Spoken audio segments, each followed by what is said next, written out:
இன்னைக்கு நாம் பார்க்கக்கூடிய கதை பிரியா கல்யாணராமன் அவங்க எழுதின கதை. அவர் குமுதம் பத்திரிக்கையில் எடிட்டராக இருந்தவர். அவருடைய கதையை நான் ஏற்கனவே ஒரு கதை சொல்லியிருக்கேன். இது இன்னொரு கதை. இந்த கதையினுடைய தலைப்பு என்ன அப்படின்னா கல். அதுதான் அந்த கதையினுடைய தலைப்பு. ரொம்ப அழகான கதை அது. ஒரு ஒரு அதாவது ஒரு அம்மா இருக்காங்க. அவங்க வீட்டுக்கும் எதிர் வீட்டில் லோகேஸ்வரின்னு ஒரு அம்மா இருக்காங்க. அந்த அம்மா என்ன பண்ணுறாங்க, இவங்கக்கிட்ட நம்ம கோயிலுக்கு தானே போகிறோம், நீங்களே எங்களோட டூருக்கு வாங்கலை, பணமும் ஒன்றும் அதிகப்படியானது கிடையாது, கோயிலுக்கு போனோன்னா ஒரு புண்ணியமாவது கிடைக்கும், நீங்களும் ஒண்டி கட்டையாக தானே இருக்கீங்க அப்படின்னு அந்த லோகேஸ்வரி இந்த அம்மாட்ட கேட்குறாங்க. ஏன்னா அந்த அம்மாவுக்கு பெயர் அவர் ஒன்றும் குறிப்பிடலை. கேட்ட உடனே இவங்க நினச்சி பார்க்குறாங்க, இந்த அம்மா வயசு 60க்கு மேலே ஆயிட்டு, சாதாரணமாக இருந்தால் நான் வேண்டான்னு தான் சொல்லியிருப்பேன், ஒண்டி கட்டன்னு சொல்லிட்டாளே எதிர் வீட்டுக்காரி, சரி போகலாம் அப்படின்னு இந்த அம்மாவும் முடிவு பண்ணுறாங்க. போகிறதுக்கும் ஒத்துக்கிறாங்க. அதுக்கப்புறம் இந்த லோகேஸ்வரி தான் என்ன பண்ணுறாங்க, அந்த ஊருக்கு கோயிலுக்கெல்லாம் போகிறோமே, இருந்தாலும் கையில் உணவெல்லாம் வேணுமே அப்படிங்கிறதுக்காக புளி சாதம், ஊறுகாய் இது எல்லாமே அவங்களே சேர்த்து இந்த அம்மாவுக்காகவும் கொண்டு வர்றாங்க. அப்போது இந்த அம்மா நினச்சி பார்க்குறாங்க, இதுவே ஒரு 10 வருஷத்துக்கு முன்னால் இருந்திருந்தா அவங்களுக்கு ஒரு பையன் சுந்தரமூர்த்தி அப்படிங்கிறது அவங்களோட பையன். அந்த பையன் என்னை டூருக்கு இப்படியே அனுப்பிச்சி வைப்பான், என்னோடய மருமக பிருந்தா இருந்தாலும் என்னை இப்படியே அனுப்பிச்சி வச்சுருப்பா, எல்லா வேலையும் அவளே செஞ்சுருப்பா, எல்லா சமையல் சாப்பாடும் அவளே செஞ்சுருப்பா, என்னோடய துணிமணிகளை கூட அவளே எடுத்து வச்சுருந்துருப்பா. இந்த அளவுக்கு இருந்த இன்றைக்கி அவங்கெல்லாம் இல்லையே, நானும் என்ன இதையெல்லாம் சும்மா இருந்திருப்பேனா, நானும் வேணுங்கிறதெல்லாம் செஞ்சு கொடுத்துருப்பேனே அப்படி எல்லாம் அவங்க யோசிச்சுக்கிட்டே இருக்காங்க. பயணம் போகிறாங்க. போகும்போது ஒவ்வொரு ஊராக போய் தரிசனம் பண்ணிக்கிட்டே வராங்க. அப்படி வரும்போது சின்ன சின்ன கோயில்களுக்கு கூட அந்த டூரில் கூட்டிகிட்டு போகிறாங்க. கூட்டம் இல்லாத இடங்கள், கடற்கரைகள் அப்படிங்கிற இடங்கள்லாம் போய் அவங்க உட்காந்துருக்கும்போது மனசு அவங்களுக்கு ஏதோ ஒரு ஆத்ம திருப்தி ஏற்பட்ட மாதிரி இருக்குது. அப்போ என்ன பண்ணுறாங்க, அந்த ஊரில் தான் தோன்றி மலை அப்படிங்கிற கோயிலுக்கும் அந்த டூர்காரவங்க கூப்பிட்டுட்டு போகிறாங்க. இவ்வளோ நாள் இப்படி ஒரு கோயில் இருக்கிறது நமக்கு தெரியாமையே போச்சு, எவ்வளவு அழகாக இருக்குது இந்த கோயில், கரூருக்கும் பக்கத்தில் தானே இருக்குது அப்படின்னு நினச்சிக்கிட்டு அந்த கோயிலை ரொம்ப மகிழ்ச்சியாக சுற்றி பார்க்குறாங்க. அதுக்கப்புறம் தஞ்சாவூர் பெரிய கோயில், திருவாரூர் கோயில், இப்படி எல்லா ஊரில் இருக்கக்கூடிய பெரிய பெரிய கோயில்களுக்கெல்லாம் டூர் போகிறாங்க. போயிட்டு ஏதோ ஒரு ஊரில் இறங்குறாங்க. அது அன்னைக்கு புதன்கிழமை. அப்போது இந்த அம்மாவுக்கு அந்த ஊர் மேலே ஏதோ ஒரு பாசம் வருது. ஏதோ இந்த ஊர் நமக்கு ரொம்ப பழக்கப்பட்ட ஊர் மாதிரி இருக்கே, ஆனால் சின்னோண்டு ஊர் தான், இந்த ஊரில் ஒரு அழகான கோயில் தான் இருக்குது, இங்கே நான் வந்திருக்கிறேனே, எப்போ வந்தேன், எதுக்காக நான் இங்கே வந்தேன் அப்படின்னு அந்த அம்மா யோசித்து பார்க்குறாங்க. சில பேரை ஒரு தடவை பார்த்தா கூட மறக்காது, அந்த மாதிரி இந்த ஊரும் எனக்கு மறக்கவே இல்லை அப்படின்னுட்டே அப்படியே அந்த சிங்கார வேலரை முருகரை வணங்கிட்டு பிரகாரம் சுற்றி பார்க்கும்போது அங்கே அந்த கோயில் பட்டர் இருக்கார, அவர் பேசுகிறது காதில் விழுது. அப்போ தான் அவளுக்கு நினைவுக்கு வருது, அடாடா இது பிருந்தாவோட ஊராச்சே, என்னோட மருமகளோட ஊர் இது, என்னோட மகனோட ஒரே ஒரு நாள் வாழ்ந்தாளே அவளோட ஊரில் இது, இவ்வளோ நாள் நான் இதை நினைவுக்கு கொண்டு வராமையே இருந்தனே அப்படின்னு அவள் நினச்சி பார்க்கும்போது ஏதோ விஷத்தை அருந்தியது மாதிரி அவளுக்கு ஒன்றும் அப்படியே ஒரு சோகம் அவளுக்கு வருது. பிருந்தாவை போய் நான் எப்படி மறந்து போனேன், என்னோடய மருமகளை நான் எப்படி மறந்து போனேன், ஒரு நாளாக 2 நாளாக. சுந்தரமூர்த்திக்கு அதாவது அவளோட மகனுக்கு திருமணம் பண்ணி வைக்கணும் அப்படின்னு அந்த அம்மா நினச்சாங்க. ஊராக போய் தேடி பார்க்குறாங்க. நல்ல ஒரு சின்ன குறை கூட இல்லாமல் நல்ல மருமகளாக அமையணும் அப்படின்னு ஊராக போகிறாங்க. கடைசியில் உள்ளூர்லேயே மருமக கிடச்சிட்டான். ஆனால் அவள் எங்கே இருக்கா அப்படின்னா அவங்க பெரியம்மா வீட்டில் தங்கி படிச்சுக்கிட்டு இருக்கிறதா சொல்கிறாங்க. உடனே இந்த பெரியம்மாவை பார்க்குறதுக்கு அந்த பெரியம்மா வீட்டுக்கு இவளும் இவளோட மகனும் 2 பேருமா போகிறாங்க. அவங்க பெரியம்மாவுக்கு இவங்கள பார்த்தோன்னா ரொம்ப பிடிச்சி போயிடுது. ஜாதி வேறு வேறு இருந்தால் என்ன, பையனுக்கும் பொண்ணுக்கும் ரொம்ப பொருத்தமாக தான் இருக்கும், நல்ல குடும்பமாகவே இருக்கே, கல்யாணம் பண்ணிடலாம் அப்படின்னு நினச்சிக்கிட்டு அவங்க அதுக்கு ஒத்துக்கிறாங்க. ஆனால் என்ன சொல்கிறாங்கன்னா, எனக்கு இதில் எந்த விதமான மறுப்பும் கிடையாது, இருந்தாலும் பிருந்தாவோட அம்மா கிட்ட ஒரு வார்த்தை கேட்கணும்ல. அவங்களுக்கு ஜாதி மேலெல்லாம் ரொம்ப ஈடுபாடு, ரொம்ப அக்கறையோடு இருப்பாங்க. இருந்தாலும் நம்ம அவங்கள சம்மதிக்க வைக்கணுமே, நம்ம அவங்ககிட்ட போய் கேட்கலாம் அப்படின்னு ஒரு முடிவு பண்ணிவிட்டு அவங்க வர்றாங்க. அந்த ஊர் தான் இப்போ இவங்க போன சிக்கல் அப்படிங்கிற முருகனோட ஊர். சிக்கல் சிங்காரவேலர் அப்படின்னு நம்ம கேள்விப்பட்டிருப்போம். அந்த ஊருக்கு தான் அங்கே போயிருக்காங்க. அங்கே தான் பிருந்தாவோட அம்மா இருக்காங்க. அவங்க ஒத்துக்கவே மாட்டேங்கிறாங்க, ஜாதி ரொம்ப முக்கியம், அதெல்லாம் நாங்கள் கொடுக்க முடியாது அப்படின்னு சொல்லிடுறாங்க. அப்போ அந்த பிருந்தாவோட பெரியம்மா என்ன பண்ணுறாங்க, இல்லை எனக்கு ரொம்ப பிடிச்சிருக்கு, நாம் கல்யாணம் பண்ணிவிட்டு இந்த பெண்ணை அங்கே அழைச்சிட்டு போனோம்னு வச்சுக்கோங்களேன், அவங்க அம்மாவால் ஒன்றும் மறுக்க முடியாது, அதனால் நம்ம கல்யாணம் பண்ணி வச்சிடலாம் அப்படின்னு அவங்க முடிவு பண்ணிவிட்டு கல்யாணம் பண்ணி வச்சிடுறாங்க. கல்யாணம் முடிஞ்ச அடுத்த நாள் அவன் என்ன பண்ணுறான், அங்கே ஆஃபீஸ்க்கு கிளம்பி போகிறான். அவங்க பையன் சுந்தரமூர்த்தி போகிற வழியில் ஒரு எலக்ட்ரிக் கம்பம் ஒன்று இருக்குது. அந்த கம்பத்தை அப்போ தான் புதுசாக கனெக்ஷன் கொடுக்கறதுக்காக வச்சுருக்காங்க. அந்த எலக்ட்ரிக் கம்பம் என்ன ஆகுது, அவன் தலையில் விழுந்துருது. இன்னும் அதை சரியான இதுவாக அழுத்தி ஆழப்படுத்தி அதை உள்ளே புதைக்கலை. அதுக்கு முன்னால் அந்த மரம் சாஞ்சு இவனோட தலையில் விழுந்து இவனோட கழுத்து முறிஞ்சு போயிடுது. முடிஞ்ச உடனே எல்லோரும் என்ன சொல்கிறாங்க அப்படின்னா, பிருந்தா வந்த நேரம் தான் இந்த மாதிரி ஆயிட்டு, என் மகனே போயிட்டான், உன்னால தாண்டி இந்த மாதிரி ஆயிடுச்சு அப்படின்னு இந்த அம்மா மருமகளை திட்டுது, கத்துது, கதறுது, அழுவுது. என்ன பண்ணுறது, ஒன்றுமே பண்ண முடியல. அதுக்கப்புறம் இந்த கல்யாணம் நடந்தது இவங்களுக்கும் பிருந்தாவோட பெரியம்மாவுக்கு மட்டும்தான் தெரியும். பிருந்தா என்ன சொல்கிறா, இவ்வளவுக்கு நடந்த பிறகும் அவங்க மாமியார்கிட்ட சொல்கிறா, நான் இங்கேயே இருந்துடுறேன், நான் போகலை அப்படின்னு அவன் சொல்கிறான். ஆனால் இவ கேட்கவே இல்லை. முடியாது, நீங்கள் இருக்கக்கூடாது, போ உங்கள் அம்மா வீட்டுக்கு அப்படின்னு சொல்லி அவளை பிடிச்சி தள்ளாத குறையாக அனுப்பி விட்டுடுறான். அந்த நினைவு அவளுக்கு அந்த கோயிலுக்கு போனோன்னா ஞாபகம் வருது. ஞாபகம் வந்த உடனே அவள் என்ன பண்ணுறா, அந்த பொண்ணோட மகன் நினைவுக்கு வரவே இல்லை. சரி, அவள் இந்த ஊரில் தான் இருக்காளா இல்லை வேறு எங்கேயாவது போயிட்டாளா, இவ்வளோ வருஷங்களாக நான் அதை பற்றி யோசித்ததே கிடையாது. இந்த எதிர் வீட்டு லோகேஸ்வரி ஒண்டி கட்ட அப்படின்னு சொல்லும்போது நமக்கு இவ்வளவு மனசு கஷ்டமாச்சே.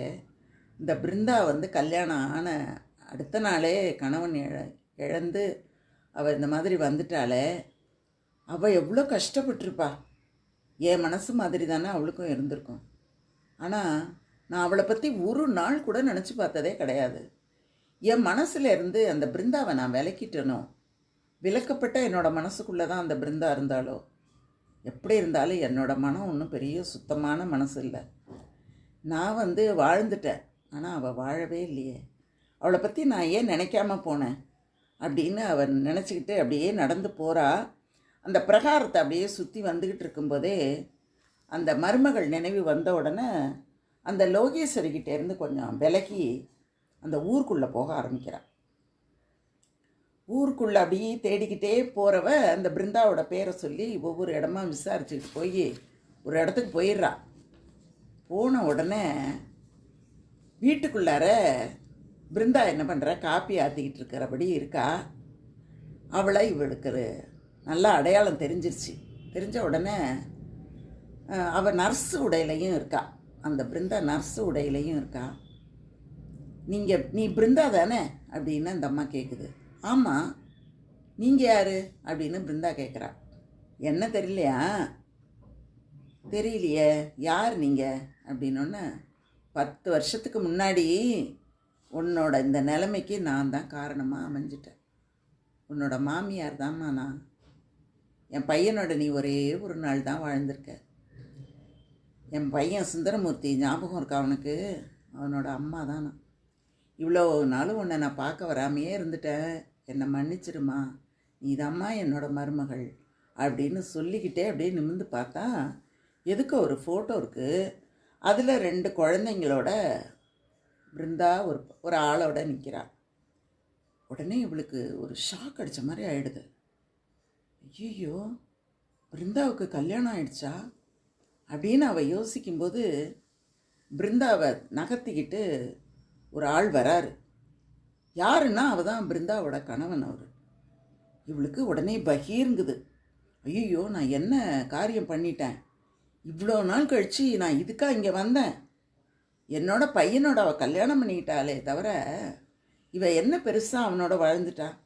நான் இங்கே வந்து பழைய விஷயங்களை எல்லாம் சொல்கிறேனே, அவள் இதையெல்லாம் மறந்துட்டு தானே மறுகல்யாணம் பண்ணிகிட்டு இருக்கா. இத்தனை வருஷம் கழித்து வந்து இந்த அழகான இந்த குடும்பங்கிற கூட்டை கலைக்கிறதுக்காக நான் வந்திருக்கேன் அப்படின்னு அவள் நினச்சிக்கிட்டு இருக்கும்போதே அவளோட கணவன் வேகமாக வர்றான். முரடம் மாதிரி தெரியுது அவனை பார்த்தா, குடிச்சிருக்கிறவன் மாதிரியும் இருக்குது, குடிகாரன் மாதிரியும் தெரியுது. சொல்லு கிழவி, சொல்லு, என்ன சொன்ன நீ? இவளுக்கு ஏற்கனவே புருஷன் இருக்கானா அப்படின்னு ரொம்ப முரட்டுத்தனமாக கேட்குறான். கேட்ட உடனே இப்போ தான் இவளுக்கு என்ன பண்ணுறது அப்படின்னு ஒன்றுமே புரியல. தலையெல்லாம் சுற்றுது, கண்ணு கிருகிருன்னு இருட்டுது.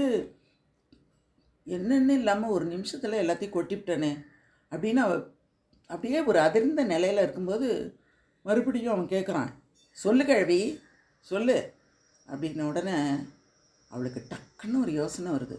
திரும்பி பார்க்குறா, ஒரு முறம் ஒன்று இருக்குது. அந்த முறத்து மேலே ஏறி அந்த முறத்தை போட்டு மிதிக்கிறா. மிதிச்சுட்டு பக்கத்தில் ஒரு சாப்பாட்டு தட்டு ஒன்று இருக்குது, அதை கையில் எடுத்து தலைக்கு மேலே வச்சுக்கிட்டு வெளியில் குடுகுடுன்னு ஓடி வர்றா.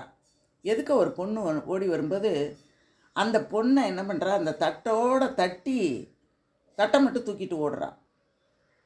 தூக்கிட்டு பக்கத்து வீட்டில் ஒரு பொண்ணு நிற்கிறா. அவளை போய் பார்த்துட்டு, நீ என் மருமக தானே, ஒரு நாள் என் மகன் கூட நீ வாழ்ந்ததா தானே, நான் யார் தெரியுமா, உன்னோட மாமியார் தான் அப்படின்னு அந்த பக்கத்து வீட்டில் இருக்கிற பொண்ணை போட்டு குலுக்குறான். குலுக்கின உடனே குளிக்கினதோட மட்டும் இல்லாமல் அந்த வீட்டில் இருக்கிற ஒரு பாத்திரத்தை எடுத்துக்கிட்டு திடுன்னு அடுத்த வீட்டுக்கு ஓடுறான். அங்கே நிற்கிற பொண்ணையும் அதே மாதிரி போட்டு குலுக்கி, நீ என் மருமக தானே, நான் உன் மாமியார், ஞாபகம் இருக்கா உனக்கு அப்படின்னு சொல்லிட்டு ஒவ்வொரு வீட்லேயும் இருக்கிற அந்த பெண்களோட ஒரு பெண்ணை போய் பிடிச்சிக்கிட்டு குலுக்குறான். குலுக்கிட்டு இருக்கும்போதே இந்த பிருந்தாவோட கணவன் இருக்கான்ல, அவன் பிருந்தா கிட்ட, சாரி பிருந்தா, நான் வந்து தெரியாமல் கேட்டுட்டேன், பைத்தியம் போல இருக்கவ, அதான் அப்படி வந்து பேசியிருக்கால அப்படின்னு அவன் சொல்லிக்கிட்டே இருக்கான். அந்த சமயத்தில் இவக்கு இந்த அம்மா இருக்குல்ல, இந்த அம்மா கையில் நிறைய பொருள்கள்லாம் இருக்குது. ஒருத்தன் ரொம்ப தைரியமாக வந்து அந்த பொருளெல்லாம் பிடுங்குறான். உடனே இந்த அம்மா என்ன பண்ணுது, அவனை இழுத்து பிடிச்சிக்கிட்டு, மகனே நீ எங்கேப்பா இருக்க, நீ சாகவே இல்லைப்பா, நான் உன்னை செத்து போயிட்டதான் நினச்சிட்டேன்ப்பா, எங்கே என்னோடய மருமக, சொல்லு சொல்லு அப்படின்னு இந்த மகனை போட்டு குலுக்குனோன்னா அவன் என்ன பண்ணுறான், பிச்சுக்கிட்டு ஓடி போகிறான். ஐயோ, ஏதோ பைத்தியம் போல இருக்குது, மகன் செத்து போயிட்டான் போல, அதனால தான் அந்த அதிர்ச்சியில் இந்த அம்மா அப்படி ஆயிடுச்சு போல இருக்குது அப்படின்னு அங்கே இருக்கிறவங்கெல்லாம் பேசிக்கிட்டு இருக்கும்போதே, மருமகளே அப்படின்னு வேற ஒருத்தரை தேடிக்கிட்டு அவள் ஓடுறா. ஓடும்போது அந்த தெருவில் இருக்கிற சிறுவர்கள்லாம் என்ன பண்ணுறாங்க, அந்த காலங்களில் பைத்தியங்களை பார்த்தா கல் எடுத்துக்கிட்டு அடிக்கிறது ஒரு பழக்கம் உண்டு. அந்த மாதிரி சின்ன சின்ன கல் எடுத்துக்கிட்டு அவங்கள அடிக்கிறாங்க. அடிக்கும்போது அது திரும்பி பார்க்குறா. பார்த்தா இந்த பிருந்தாவோட கணவன் என்ன பண்ணுறான், பிருந்தாவோட தோள் மேலே கையை போட்டுக்கிட்டு நிற்கிறது தெரியுது இவளுக்கு. பார்த்துக்கிட்டே போகிறவ சொல்கிறா, நான் பைத்தியம்தான், இவ்வளோ வயசாகிடுச்சு, ஒரு குடும்பமாக இருக்கிற அந்த பொண்ணுக்கிட்ட போய் நான் தான் உன்னோட செத்து போன புருஷனோட அம்மா அப்படின்னு நான் போய் சொல்லிக்கிட்டு இருக்கேனே அப்படின்னு அவர் நினைக்கும் போதே ஒரு கல் வந்து அவளோட முகத்தில் மூக்கில் வந்து அடிக்குது. அப்போ அவள் சொல்கிறா, நான் தான் பைத்தியம், நான் இந்த மாதிரி ஒரு தவறை செய்ய இருந்தனே, நான் தான் பைத்தியம் அப்படின்னு அவள் அந்த கதையை முடிக்கிறார் அவர். இதை பார்க்கும்போது எனக்கு பொற்கை பாண்டியனோட நினைவு தான் வந்தது. உங்களுக்கு எல்லாருக்குமே அந்த கதை தெரிஞ்சிருக்கும். பொற்கை பாண்டியன் அந்த ஊருக்கு மன்னனாக இருக்கான். அவன் இரவு நேரத்தில் என்ன பண்ணுவான், அந்த ஊரை மாறு வேடம் போட்டுக்கொண்டு எல்லாரையும் பார்த்துக்கிட்டு பத்திரமா இருக்காங்களா, ஊர் நல்லா இருக்கா, திருட்டு பயங்கள் இல்லாமல் இருக்கா அப்படின்னு சுற்றி வருவான். அந்த மாதிரி வரும்போது ஒரு வீட்டில் 2 பேர் பேசுகிற குரல் கேட்கும். அதில் ஒருத்தர் சொல்லுவார், நான் காசிக்கு போயிட்டு வரேன், நீ பத்திரமா வீட்டில் இரு அப்படிம்பார். அப்போ அவரோட மனைவி சொல்லுவா, என்னங்க என்னை தனியாக விட்டுட்டு போகிறேங்கிறீங்களே அப்படின்னு சொல்லும்போது, பாண்டிய மன்னன் நம்ம நாட்டை ஆண்டுக்கிட்டு இருக்கான், அவன் எவ்வளவு அன்பானவன், எவ்வளவு வலிமையானவன், அவன் எவ்வளோ நல்லா நம்ம நாட்டை ஆண்டுக்கிட்டு இருக்கான், அவன் இருக்கும்போது உனக்கு என்ன கவலை அப்படின்னு சொல்லிவிட்டு அவர் கிளம்புறத அவன் கேட்பான். அதுக்கப்புறம் என்ன பண்ணுவான், ரொம்ப கவனமாக அந்த வீட்டு மேலே ஒரு கண் வச்சுக்கிட்டு தினந்தோறும் நகர்வலம் வரும்போது பார்த்துக்கிட்டே வருவான். ஒரு 3 மாதம் கழித்து அந்த கணவர் திரும்பி வந்துடுவார். அப்போ மறுபடியும் 2 பேரும் பேசிக்கிட்டு இருக்கிற குரல் கேட்கும். ஆனால் அந்த கணவர் நிறைய ஊர்கள் இந்த புனித தலங்கள்லாம் போயிட்டு வந்ததுனால குரல்லாம் கொஞ்சம் மாறி இருக்கும். அதனால் அந்த கணவன் ஒரே ஒரு தடவை தானே பாண்டிய மன்னன் கேட்டிருப்பான். அதனால் அந்த குரல் புரியாது. யாரோ அப்படின்னு நினச்சிக்கிட்டு அந்த கதவை வேகமாக தட்டுவான். தட்டின உடனே அவளும் அந்த கணவனும் சேர்ந்து யார் அப்படின்னு குரல் கொடுப்பாங்க. அப்போ அவனுக்கு தெரிஞ்சிடும், இது அந்த கணவன் தான், காசிக்கு போனவன் திரும்பி வந்துட்டான் அப்படின்னு தெரிஞ்சிடும். தெரிஞ்ச உடனே அவன் என்ன பண்ணுவான், அந்த பாண்டிய மன்னன் ஒவ்வொரு வீட்டு கதவையாக போய் தட்டிட்டு போயிடுவான். அடுத்த நாள் அந்த தெருவில் இருக்கிற அத்தனை பேரும் பாண்டிய மன்னன்கிட்ட முறையிட வருவாங்க. எங்கள் வீட்டு கதவை நேற்று தட்டுனாங்க. எதனால் அப்படி செய்வான் அப்படின்னா, அந்த ஒரு வீட்டு கதவை மட்டும் தட்டிட்டு வந்துட்டா இவ்வளவு நாள் வெளியூர் போயிருந்த கணவன் மனைவியை பற்றி தவறாக நினைத்து விடக்கூடாது அப்படிங்கிறதுக்காக அந்த ஒரு நொடியில் ஒரு யோசனை பண்ணி அத்தனை வீட்டு கதவையும் தட்டிட்டு அந்த பாண்டிய மன்னன் அரண்மனைக்கு போயிருக்கான் அப்படிங்கிறது அந்த கதையில் அவர் சொல்வார். அந்த கதையின் மூலமாக நமக்கு தெரியும். அதுக்கப்புறம் அந்த மன்னன் கேட்பான், உங்கள் இத்தனை பேர் வீட்டு கதவையும் தட்டுனவனை என்ன பண்ணுறது அப்படின்னோன்னு, அந்த திருடனை கொண்டு அவனுடைய கையை வெட்டணும் அப்படின்னு சொல்லுவாங்க. சொன்ன உடனே இவன் என்ன பண்ணுவான், தன்னுடைய கைகளை வாளால் வெட்டிடும். அப்போ தான் மன்னன் தான் அதை செஞ்சான் அப்படின்னு மக்களுக்கு தெரியும் போது ரொம்ப வருத்தப்படுவாங்க. ஆனால் அந்த கை தங்க கையாக வளர்ந்தது அப்படின்னு ஒரு கதை சொல்லுவாங்க. அது இயற்கைக்கு முரண்பாடானது அப்படிங்கிறதுனால தங்கத்திலேயே ஒரு கை செய்து அவனுக்கு பொருத்தினார்கள் அப்படின்னு ஒரு கதை சொல்லுவாங்க. அந்த கதை தான் இந்த கதையை படிக்கும்போது என்னுடைய நினைவுக்கு வந்தது. ஒரு இளம்பெண் மீது தவறு வந்துவிடக்கூடாது அப்படிங்கிறதுக்காக அந்த மாமியார் தன்னை ஒரு பைத்தியமாக ஆக்கி கொண்டு அந்த ஊர் முழுவதும் சுற்றி வந்தாள் அப்படிங்கிற கதை ரொம்ப மனசுக்கு நல்லா இருந்தது, ரொம்ப சிறப்பாக இருந்தது. உங்களோட பகிர்ந்து கொண்டதில் எனக்கு ரொம்ப மகிழ்ச்சி. தொடர்ந்து கதை கேளுங்க, நாம் தொடர்ந்து கதைகளை படிப்போம். வாழ்க.